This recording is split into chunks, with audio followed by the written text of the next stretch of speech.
మీ car కి best ceramic coating premier care Apexer car detailing studio for contact.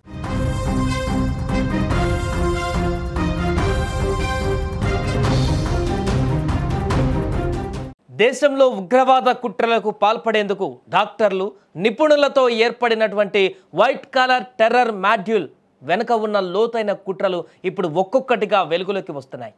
Faridabad ఉగ్ర మాడ్యూల్లో భాగస్వామి అయినటువంటి డాక్టర్ షాహీన్ను అధికారులు విచారించగా ఆమె విస్తుపోయే విషయాలను వెల్లడించింది. దేశవ్యాప్తంగా కుట్రల కోసం తాము 2 ఏళ్లుగా కష్టపడుతున్నట్లుగా వివరించింది. డాక్టర్ షాహీన్ విచారణలో పాకిస్తాన్కు చెందిన ఉగ్ర సంస్థ జైషే మహమ్మద్ కోసం దాదాపు 2 ఏళ్ల నుంచి దేశవ్యాప్తంగా పలుచోట్ల ఉగ్ర దాడులు జరిపేందుకు సన్నాహాలు చేస్తున్నారని, ఈ మాడ్యూల్లో కీలక వ్యక్తి అయినటువంటి ఉమర్ ప్రతిసారి ఒకేసారి ఉగ్రదాడులు చేయడం గురించి ఉద్వేగభరితంగా మాట్లాడేవాడని కూడా షాహీన్ తెలిపినట్టుగా సమాచారం. ఇక్కడ డాక్టర్ షాహీన్ డాక్టర్ ముజామిల్ అదిల్తో కలిసి 2 ఏళ్లుగా అమోనియం నైట్రేట్ వంటి ప్రమాదకరమైనటువంటి పేలుడు పదార్థాలను సేకరిస్తున్నట్లు అంగీకరించింది. ఈ సేకరించినటువంటి పేలుడు పదార్థాలను ఉపయోగించేందుకు జైషే సంస్థ కోసం దేశవ్యాప్తంగా దాడులు చేసేందుకు ప్రణాళికలు కూడా రచిస్తున్నట్లుగా ఆమె బయటపెట్టింది.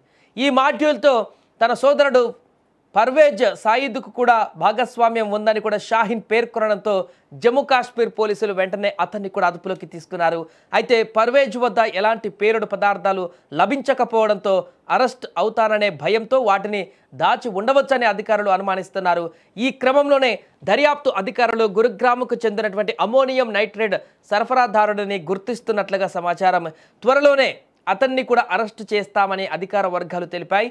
సో ప్రస్తుతం మరొక వైపు డాక్టర్ షాహీన్ను అధికారులు తదుపరి విచారణ కోసం శ్రీనగర్కు తరలించారు. ఈ అరెస్టు వెనుక జైషే మహమ్మద్ విస్తృత నెట్వర్క్ ఉన్నట్లు అధికారులు బలమైనటువంటి అనుమానాన్ని వ్యక్తం చేస్తున్నారు.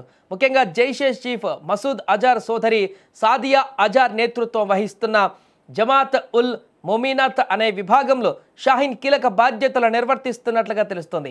భారత్లో మహిళా విభాగాలు స్థాపించి వారిని ఉగ్ర కార్యకలాపాలకు నియామకాలు చేపట్టడం వంటి పనులను షాహీన్ నిర్వహిస్తున్నట్లుగా దర్యాప్తులో వెల్లడైంది.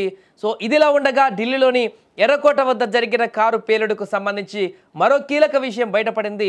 పేలుడు తీవ్రతను దాని ప్రభావాన్ని పరిశీలిస్తే అందులో మిలిటరీ గ్రేడ్ పేలుడు పదార్థాలు ఉపయోగించినట్లుగా దర్యాప్తు వర్గాలు బలంగా అనుమానిస్తున్నాయి.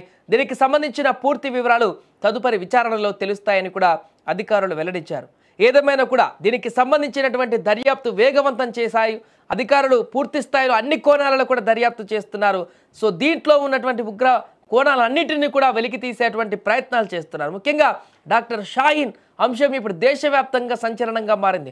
ఉన్నత చదువులు చదువుకొని ఒక పొజిషన్లో ఉండి సమాజంలో అందరి చేత శబాస్ అనిపించుకునేటువంటి వృత్తిలో ఉండి తను ఈ రకమైనటువంటి దారుణాలకు ఒడిగట్టడం, ఈ రకమైనటువంటి కార్యక్రమాలకి పూనుకునేడం వెనుక అసలు ప్రభావితం చేసినటువంటి అంశాలేంటి, తన వెనక ఇంకెవరెవరు ఉన్నారు, అక్కడ జైషే మహమ్మద్ నిర్వహిస్తున్నటువంటి ఆ వ్యవస్థాపకులు కానీ ఆ వ్యక్తులతో ఎలాంటి సత్సంబంధాలు ఉన్నాయి, ఎందుకు ఈ రకమైనటువంటి ఎడ్యుకేట్ అయినటువంటి వ్యక్తులు కూడా ఈ ఊబిలోకి ఎందుకు వెళ్తున్నారు, ఉగ్రవాదం వైపు ఎందుకు మల్లుతున్నారు, ఈ రకమైనటువంటి గ్రూపులను తయారు చేయడానికి గల కారణాలు ఏంటి అనేటువంటి అంశం ఇప్పుడు చర్చనీయాంశంగా మారుతుంది.